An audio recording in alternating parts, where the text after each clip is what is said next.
Hello my dear students, it's nice to be back once again.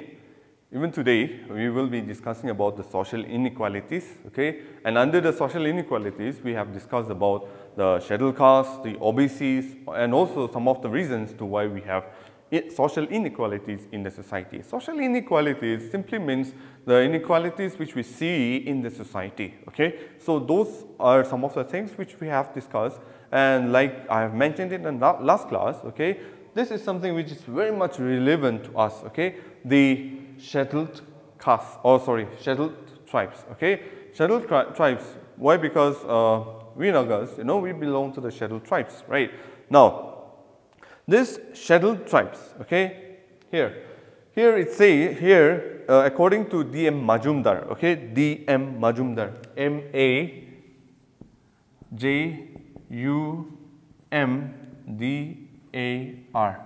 D.M. Majumdar. So what does he say about the tribals, okay? According to this person, according to Majumdar, it's given in your page number 47, the second paragraph, okay? Page number 47, second paragraph. Kindly, go through the books, okay, as I discussed with you.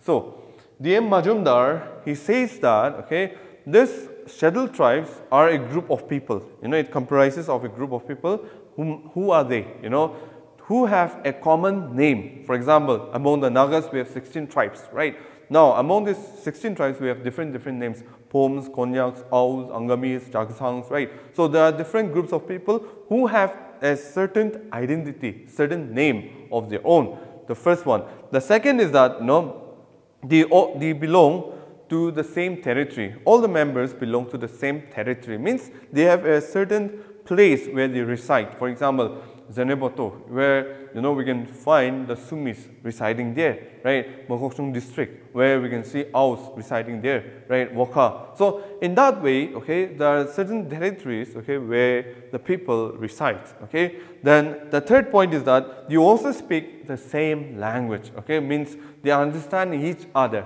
okay. Maybe there might be some variations among this group of people, but somehow they can understand each other, okay. Same language, same dialect is what they speak. The next is they have some certain taboos, do's and don'ts in the society, which the society and also the religious system has, enforced such taboos, such restrictions, which one should not involved in. Okay, for example, among most of the tribals in Nagaland, a person belonging to the same clan cannot marry each other, cannot intermarry each other. Why? Because they belong to the same lineage, or they are considered to be from the same forefathers. And these are the reasons to why, they cannot intermarry each other. So there are some taboos which are there among this group of people. And also, the last and the most important thing is, they have reciprocity and mutual obligations which they have to fulfill, in the sense that they help each other so that there will be mutual benefit between this group of people. And this group are called as the scheduled tribe. That is what it says. Common name, no. Second is, common language is what they speak. There is a sense of this is the reason why they have a sense of unity. Okay, and what happened was that they also occupy the same territory. Okay, and the fourth point is, reciprocity, okay, and also there are some social obligations which they have to fulfill, and along with that there are some taboos which has been enforced by the society. These are some of the things which we find, among this group of people, and thus D.M. Majumdar, narrates scheduled tribe in that particular manner, okay. And the scheduled tribes, okay, when we look into this, okay, we also find that they also go through some problems, and the government also have came up with some ideas in order to protect them, in order to give them some privileges. Now, when we talk about the scheduled tribes, okay, in our constitution, okay, we can find them in Article 341 and Article 342. It's given in your textbook in your page number 47. Third paragraph, second line. Kindly underline those important points. Article 341 and Article 342. Now, here it talks about protective discrimination, they protect them, from being discriminated, so that they are given some privileges by the government, okay, so that, they will also come up with the mainstream of the population. That is what it means here. Now, the next point is, okay, here it says that according to 2001 census, the population of the Shuttle Tribes were 8.2%, okay, 8.2%. It's there in your page number 47, in the 4th paragraph. This paragraph is very, very important. So kindly tick or kindly put a mark on that particular paragraph, okay. It says that 8.2 of the total of Indian population, this 8.2% are the Shuttle Tribes. That is what it means here. And according to them, it says that there are around 461 Shuttle Tribes, okay, 461 Shuttle Tribes which we can find.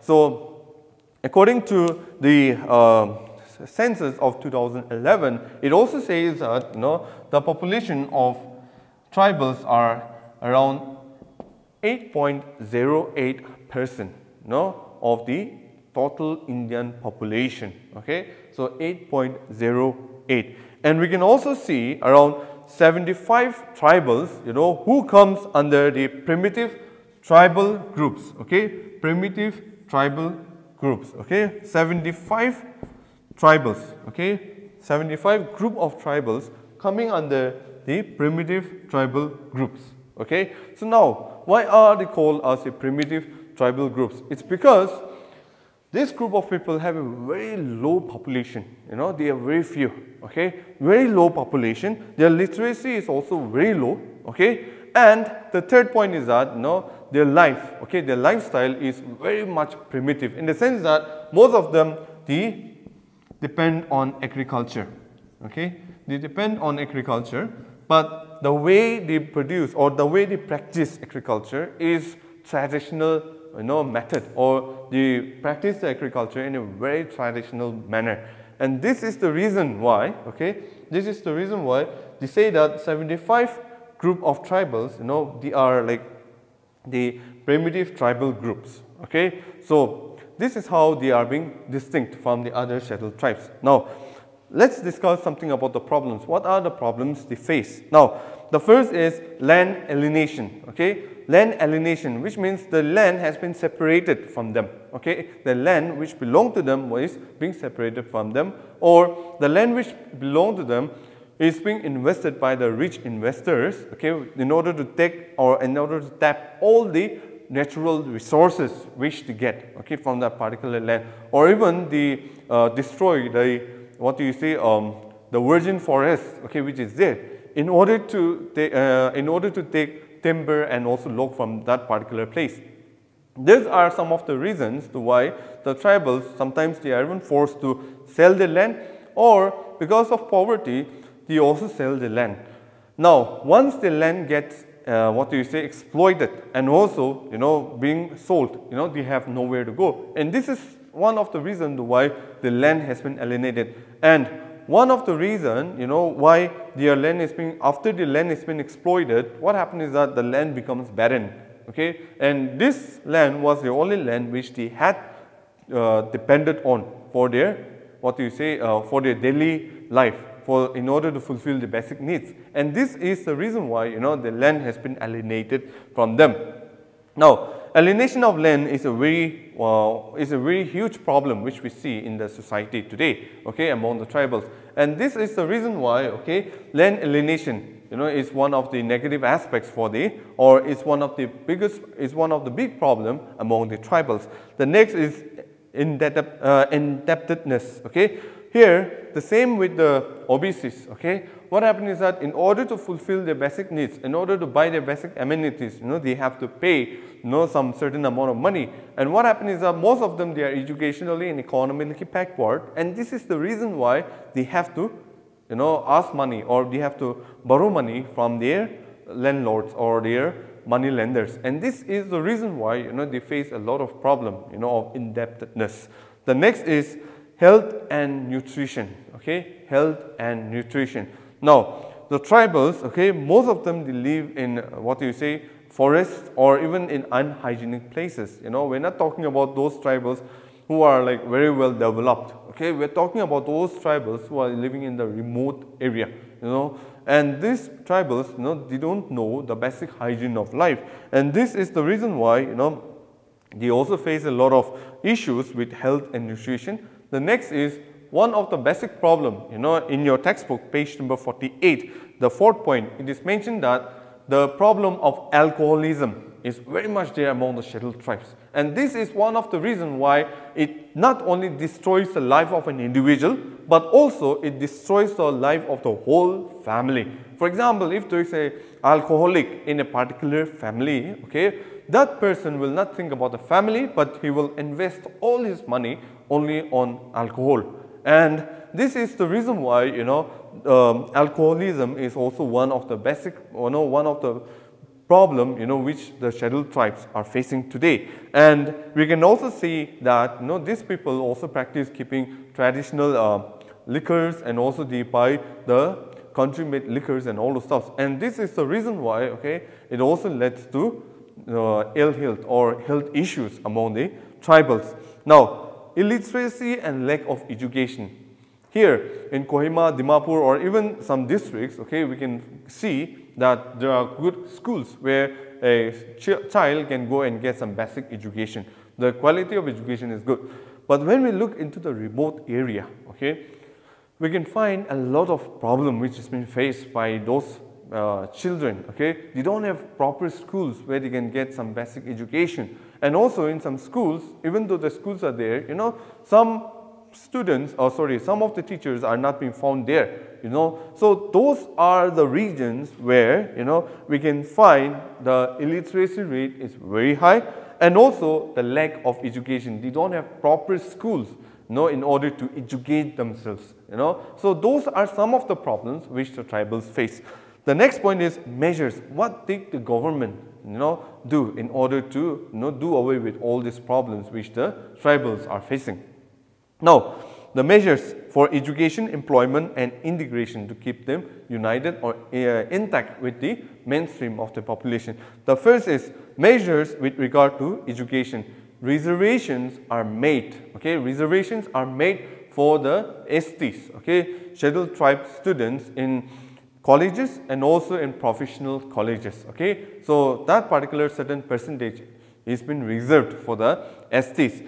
Relaxation of requirements, okay, relaxation of requirements. For example, the cutoff mark might be a little, you know, or a slight, what is lower than the general cutoff, okay, for the Scheduled Tribes, so that they will also come up with others in certain areas, okay. It can be in the form of admission. So the next point is that scholarships are also given to the students, post-matric scholarship, scholarships for research, right? And I'm very sure almost all the students, you know, will be getting the post-matric post-matric scholarships, and also people who would want to do research, they also get scholarship from the government. So those are some of the measures in order to enhance the education, you know, among the tribals, okay. The next point is, you know, measures with regard to employment, you know. Even in the field of employment, you know, there are some seats which are reserved for the Scheduled Tribes. Jobs which are being reserved for the, Scheduled Tribes. Central jobs such as SCCs or even the UPSC and all, okay, there are some reservations which has been made for the Scheduled Tribes, okay, and the Scheduled Tribes, you know, enjoy this reservation which has been made for them. The next is, you know, in order to encourage this self-employment, you know, entrepreneurship, that is what we can also say.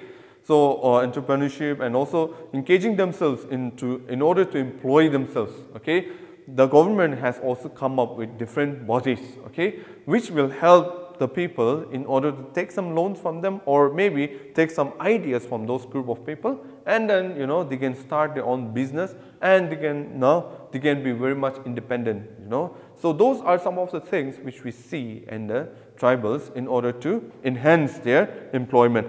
The next is measures regarding to integration, you know, integration, which means some of them, they are being deprived of their rights, you know, and this is the reason why, in order to preserve the culture, in order to be one with the mainstream of the population, what happened is that now there are some measures which has been taken by the government. Okay. Now, in the field of politics, okay, some of the seats are being reserved, okay, and that is very, very important for them. Why? Why is it very important? Why? Because through this politics, okay, the people, or sorry, the voice of the people can be heard in the legislative assemblies. Okay, until and unless there are people who represent them, the mainstream of the population will never understand the problems which has been faced by the scheduled tribes. And when we look into the picture of a country, there are so many, it's been like so many years where the tribals who were being secluded or who live in the remotest area, there were no representatives from those areas. And the government of India took a proper study about it, and then they made some reservations, okay. Since they could not compete with the mainstream of the population, they made some reservations for this group of people. And now, today, okay, we can see that, seats are being reserved for the tribals, okay. Seats are reserved for the tribals in Lok Sabha and also in the legislative assemblies. Now, also for the safeguarding of tribal rights, okay, and preservation, okay, of land alienation, the government has also given them some rights, okay. The next is, okay, in order to safeguard their culture and language, okay, the government also has come up with some ideas, okay, in order to preserve all those things. Now, the next point is, okay, even in our state of Nagaland, okay, Article 371A, okay, has been given in order to, preserve our customary laws, our land, okay, the tribal lands, okay, which belongs to the community and all, right. So, until and unless the community or the council, village council, or even, the bigger bodies, okay, until and unless they agree to it, the government cannot do anything about it. Why? Because the Article 371A gives us this particular right, which we will be also discussing in the next unit about this particular article, which is the Article 371A. And this provision is one of the one of the most important provisions for the people in Nagaland. Why? Because it is one of the privilege which we get. So in that way, government, in order to uplift the scheduled tribes, they try to study the problems which they see among the tribals, okay, and they came up with some measures in order to tackle the problems which the scheduled tribes are facing today. And reservations has been made, scholarships has been given in order to encourage them to study, and along with that, okay, because of their poor representation even in the field of politics, reservations are also made for them. So, those are some of the topics I wanted to discuss with you today. And in the next class, I will be discussing about the minorities with you, okay, which I think will be very much educative for all of us, okay. So, we will catch up in the next class. Thank you so much.